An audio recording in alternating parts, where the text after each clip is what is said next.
Jin BTS berangkat wajib militer pada 13 Desember 2022. Tentunya banyak ARMY yang merasa sedih ya atas keberangkatan Jin. Ditinggal idol kesayangan untuk berangkat wamil memang menjadi resiko bagi para fangirl atau fanboy untuk sebuah boyband Korea Selatan. Tapi sebenarnya sejak kapan sih wajib militer ini diberlakukan di Korea Selatan? Dan apakah ada pihak-pihak yang pernah nih bebas nggak melakukan wamil? Semuanya akan kita ulas dalam What's the Story kali ini.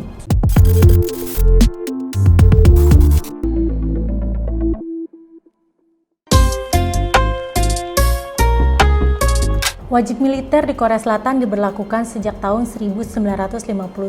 Basis dari wamil ini adalah Konstitusi Republik Korea yang diundangkan pada 17 Juli 1948. Di konstitusi tersebut disebutkan di pasal 39 bahwa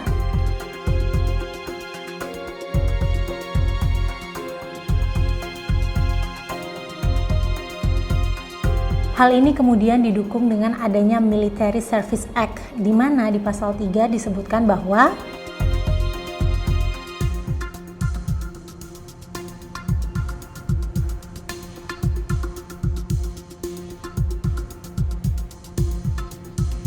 berdasarkan undang-undang tersebut, setiap laki-laki Korea Selatan yang berusia 18 sampai 35 tahun ini wajib menjalani wajib militer. Ketika seorang laki-laki Korea berusia 18 tahun, maka secara otomatis tugas untuk menjalin wajib militer ini sudah dimulai. Cuman dia bisa menunda melaksanakan wajib militer hingga usia 28 tahun. Jadi alurnya gini nih, ketika seorang laki-laki Korea Selatan berulang tahun ke-18, maka dia secara otomatis terdaftar untuk First Citizen Service. Nah kemudian di usia 19 atau 20 tahun dia akan menjalani evaluasi impairment and disability untuk menentukan di mana dia akan bertugas. Ada 7 level yang menentukan di mana seseorang akan bertugas selama wamil. Di level 1 sampai 3 seseorang akan ditugaskan di tugas aktif. Level 4 seseorang akan ditugaskan di layanan umum. Sedangkan untuk level 5 sampai 7 itu dibebaskan dari wajib militer. Level 5 sampai 7 ini biasanya ditujukan untuk para laki-laki yang memiliki masalah kesehatan atau menyandang disabilitas. Terus sebenarnya apa sih tujuan wamil ini? Ya sederhananya tentunya untuk mengantisipasi serangan dari negara lain, khususnya dari negara tetangga Korea Utara. Tadi Tiara sempat bilang kalau ada beberapa orang yang dibebaskan dari wamil karena masalah kesehatan atau menyandang disabilitas.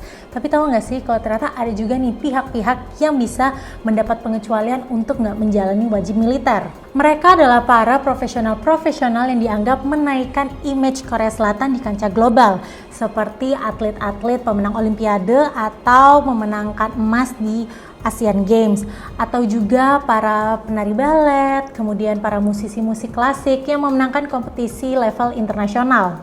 Dilansir dari The Korea Herald, pada Mei 2018, setidaknya ada 449 orang yang sudah mendapat pengecualian pembebasan wajib militer karena dianggap telah menaikkan image Korea Selatan di panggung internasional dan juga memperkaya sektor budaya dan juga olahraga negara tersebut. Contoh pihak yang mendapatkan pembebasan wajib militer adalah pesepak bola Son Heung-min dan juga skuadnya yang bertanding di Asian Games 2018 karena berhasil membawa pulang piala emas. Terus ada juga nih timnas Korea Selatan yang berhasil meraih posisi keempat dalam Piala Dunia 2002. Buat pihak-pihak profesional yang dibebaskan dari wajib militer ini, mereka masih sih harus tetap menjalani latihan dasar militer tapi cuma 4 minggu.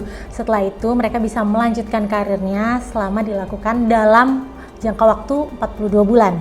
Sistem pembebasan wamil ini ternyata sudah ada sejak tahun 1973 dan orang pertama yang menerimanya adalah pegulat Yang Jung-moo yang memenangkan medali emas dalam Olimpiade Montreal tahun 1976. Ngomongin soal pembebasan wamil, nama BTS sempat menjadi perdebatan nih karena ada beberapa pihak yang beranggapan dengan kontribusi dan pencapaiannya luar biasa maka seharusnya BTS bisa sih dapat pembebasan wajib militer.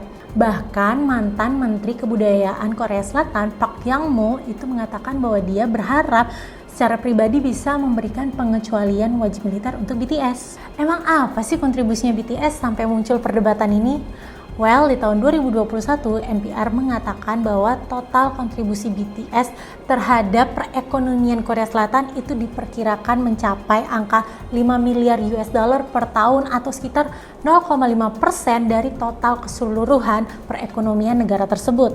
Fortune juga melaporkan bahwa diperkirakan BTS ini berkontribusi sebanyak 29,4 miliar US dollar kepada perekonomian Korea Selatan dari tahun 2014 hingga tahun 2023 jika bisa mempertahankan popularitasnya, which is kayaknya sih pasti bisa ya, soalnya BTS so huge gitu kan. Gak hanya secara ekonomi, NPR juga mengatakan bahwa BTS ini berkontribusi dalam meningkatkan pariwisata di Korea Selatan, meningkatkan studi terkait Korea, kemudian ketertarikan terhadap film, makanan, fashion, dan Korea Selatan.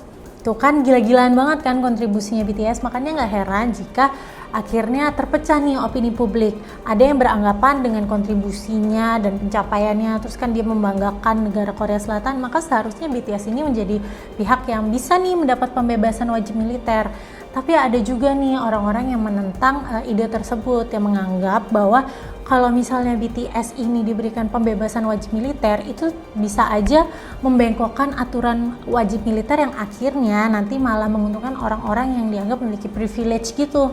Sebuah survei yang keluar pada bulan April 2022 mengatakan bahwa sekitar 68% dari 2.334 responden, di mana mayoritas respondennya ini adalah laki-laki berusia 20 tahunan, itu menolak ide pembebasan wajib militer untuk BTS. Sedangkan survei lain dari Real Matter itu mengatakan sekitar 59% dari 1.004 responden, di mana respondennya ini lebih beragam ya K-lovers, itu setuju-setuju aja dengan ide pembebasan wajib militer BTS. Jadi ya seperti yang Tiara bilang tadi, opini publik tuh terbagi soal pembebasan wajib militer untuk BTS karena pada dasarnya isu wajib militer ini merupakan isu yang sensitif loh di Korea Selatan. Saking sensitifnya, ada loh satu public figure Korea Selatan yang hingga saat ini dilarang masuk ke negara tersebut karena tidak menjalani wajib militer. Dia adalah penyanyi Steve Yoo atau Yoo Seung Joon. Jadi dia ini melepas status kewarganegaraan Korea Selatan dan menjadi warga Amerika Serikat di tahun 2002 dengan dugaan tujuan untuk menghindar dari tugas wajib militer. Hal ini dia lakukan tepat sebelum jadwal wamilnya sebagai petugas pelayanan publik. Karena hal ini, dia dilarang masuk ke Korea Selatan kecuali di tahun 2003 ketika ayah dari tunangannya meninggal dunia. Itu pun dia cuma boleh masuk selama 3 hari. Ya, sekali lagi ya, Tiara tegaskan kalau isu hamil memang bukan isu yang sembarangan nih di Korea Selatan. Apalagi soal pembebasan wajib militer ya, itu sensitif banget karena buat para laki-laki Korea Selatan ini tuh masalah keadilan gitu ya. Jadi ya memang para laki-laki Korea Selatan ini ya mau nggak mau wajib nih ikut wajib militer. Dan kita sebagai fans ya kudu bersabar-sabar dan tetap menyemangati para idola kita ketika mereka akhirnya harus menjalani wajib militer. Setuju nggak? Oke K-lovers, sekian dulu What's the Story kali ini. Jangan lupa pantengin terus kapanlagi.com supaya selalu update berita seputar dunia selebriti dan hiburan lainnya. Sampai jumpa di video selanjutnya ya. Bye-bye!